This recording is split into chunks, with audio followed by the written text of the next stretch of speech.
السلام عليكم ورحمة الله وبركاته. الحمد لله رب العالمين والعاقبة للمتقين والصلاة والسلام على أشرف الأنبياء والمرسلين نبينا محمد وعلى آله وصحبه أجمعين وبعد.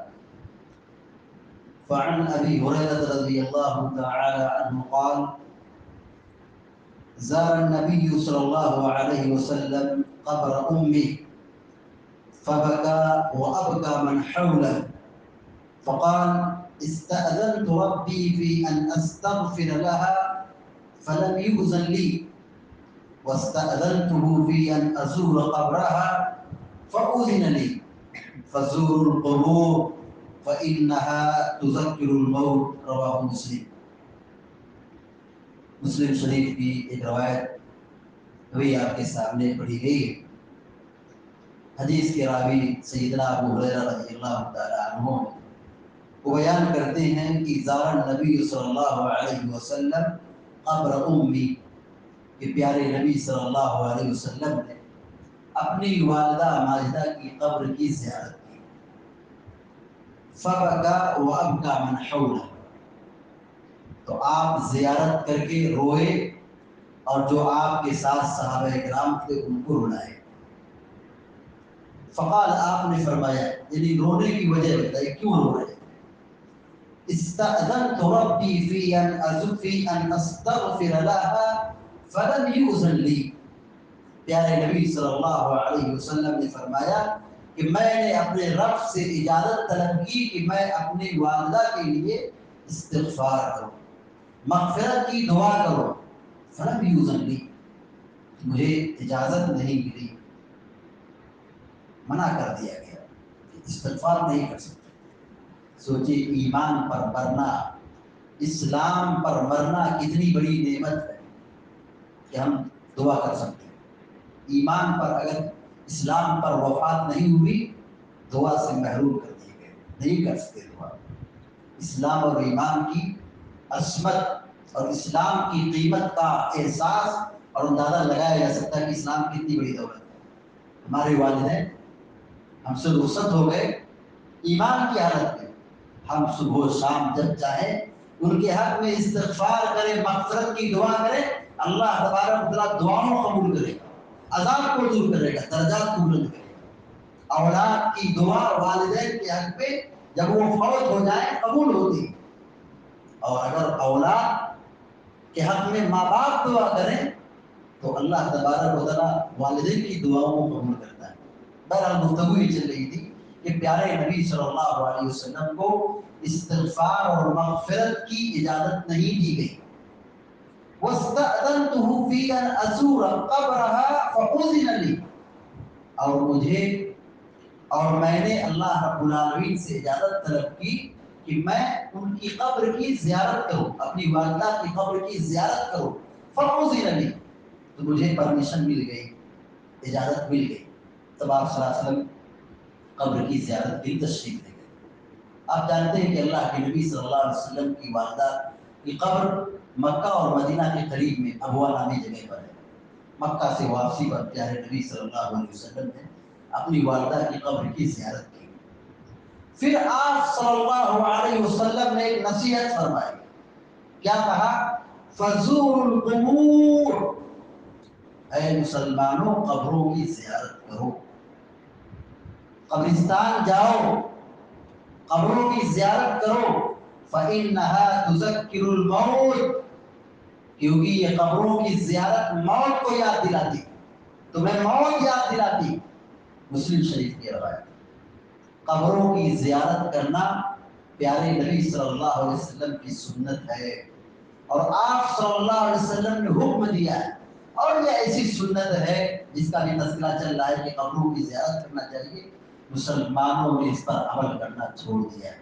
بتائیے ہم اور آپ قبرستان کب جاتے، کسی کا انتقال ہو گیا، کسی کی تدفین کے لیے کبھی ہم حاضر ہوئے، پہنچ گئے تو پہنچ گئے، ورنہ بہت سارے لوگ تدفین میں شرکت نہیں کر پاتے. یہ ایسی سنت ہے جس کو لوگوں نے چھوڑ دیا ہے، عمل نہیں ہے، عمل کرنا چاہیے. اس سنت کو زندہ کرنا چاہیے۔ قبروں کی زیارت پیارے نبی صلی اللہ علیہ وسلم کا عمل رہا ہے۔ آپ صلی اللہ علیہ وسلم نے اپنی والدہ کی قبر کی زیارت کی، آپ صلی اللہ علیہ وسلم نے بدر کے شہداء کی زیارت کی، آپ صلی اللہ علیہ وسلم نے احد کے شہداء کی قبر کی زیارت کی، آپ صلی اللہ علیہ وسلم نے بقیع میں مدفون صحابہ کرام کی قبروں کی زیارت کی۔ رات میں دن میں آپ صلی اللہ علیہ وسلم نے قبروں کی زیارت کی ہے۔ شروع کے دور میں پیارے نبی صلی اللہ علیہ وسلم قبروں کی زیارت سے منع کرتے تھے۔ پیارے نبی صلی اللہ علیہ وسلم قبروں کی زیارت سے مسلمانوں کو، صحابہ کرام سے منع کرتے تھے، کہتے تھے کہ قبروں کی زیارت مت کرو، پابندی، منع نہیں کر سکتے۔ لیکن جب عقیدہ مضبوط ہو گیا آپ نے کہا قبروں کی زیارت کرو۔ منع کیوں کیا تھا؟ شروع اسلام میں منع کیوں کیا تھا؟ کیونکہ قبروں کے حوالے سے لوگوں میں شرک پھیلا تھا، عقیدے کی گمراہی پھیلی تھی۔ اس بدعقیدگی کو ختم کرنے کے لیے، صحیح عقیدے پر گامزن کرنے کے لیے، اسلامی عقیدے پر قائم اور ٹھوس بنانے کے لیے پیارے نبی صلی اللہ علیہ وسلم نے قبروں کی زیارت سے منع کر دیا۔ لیکن جب مسلمانوں کا عقیدہ مضبوط ہو گیا، عقیدہ سمجھ گئے، اسلام سمجھ گئے، پھر پیارے نبی صلی اللہ علیہ وسلم نے ایک مدت کے بعد قبروں کی زیارت کا حکم دیا۔ مسلم شریف کی دوسری روایت میں یہ موجود ہے کہ نہیتکم عن زیارت القبور، میں تمہیں قبروں کی زیارت سے منع کرتا تھا، یعنی پہلے منع کرتا تھا، لیکن فزوروہا، تم قبروں کی زیارت کرو۔ مسلم کی روایت ہے۔ اور ترمذی شریف میں جو روایت ہے اس میں یہ ہے کہ فزوروہا، تم قبروں کی زیارت کرو، فإنہا تذکر الآخرہ، کیونکہ یہ قبروں کی زیارت یہ آخرت کو یاد دلاتی ہے۔ قبروں کی زیارت کرنے سے آدمی دنیا سے بے رغبتی اختیار کرتا ہے، اس کے دل میں دنیا کی محبت کم ہو جاتی ہے، وہ آخرت کی فکر کرتا ہے۔ کیوں؟ کیونکہ قبر کی زیارت یہ احساس دلاتی ہے۔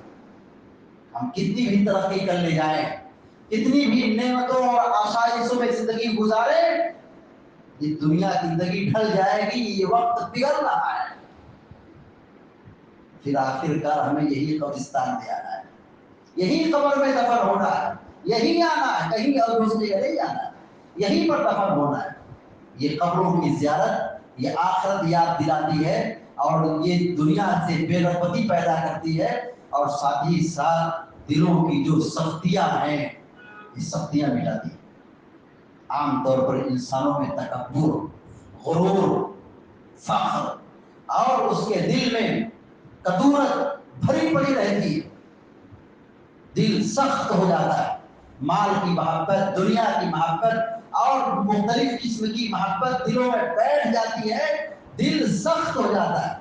ان دلوں کی سختیوں کو دور کرنے کے لیے ایک بہت ہی کامیاب علاج ہے قبروں کی زیارت۔ آدمی ٹھنڈا ہو جائے گا، نرم پڑ جائے گا، کیونکہ یہ قبر یہ ہماری حیثیت یاد دلاتی ہے۔ یہ عہدہ، یہ منصب، یہ دولت، یہ شہرت، یہ عزت، یہ شان، یہ ساری چیزیں ختم ہو جائے گی، روح نکل گئی، ختم معاملہ۔ یہ قبروں کی زیارت یہ ساری چیزوں کا احساس پیدا کرتی ہے کہ ہم کتنی بھی ترقی کر لے جائیں، مال اکٹھا کر لے جائیں، بڑے سے بڑے عہدے پر فائز ہو جائیں، بڑی سے بڑی عزت حاصل کر لے جائیں، لیکن انجام یہ ہوگا کہ قبر میں دفن کیے جائیں گے۔ تو ہم سب کی ذمہ داری یہ بنتی ہے کہ ہم قبروں کی زیارت کریں، اس سے آخرت کی فکر پیدا ہوگی، احساس جوابدہی پیدا ہوگی، اور اسی طرح دنیا سے بے رغبتی پیدا ہوگی، آخرت کی فکر پیدا ہوگی، موت یاد آئے گی، اور آدمی ایک دوسرے کے حقوق کو یاد کرے گا، ایک دوسرے کے حقوق کو ادا کرے گا۔ ورنہ جب آدمی کا دل سخت ہو جاتا ہے تو اپنے بھائی کو بھائی نہیں سمجھتا ہے، اپنے ماں باپ کو ماں باپ نہیں سمجھتا ہے، علماء کے مقام کو نہیں سمجھتا ہے، پڑوسیوں کے حق کو نہیں جانتا ہے، گھر والوں کے حقوق نہیں جانتا ہے، چھوٹے بڑے کا ادب احترام نہیں جانتا ہے، دل سخت ہو گیا ہے۔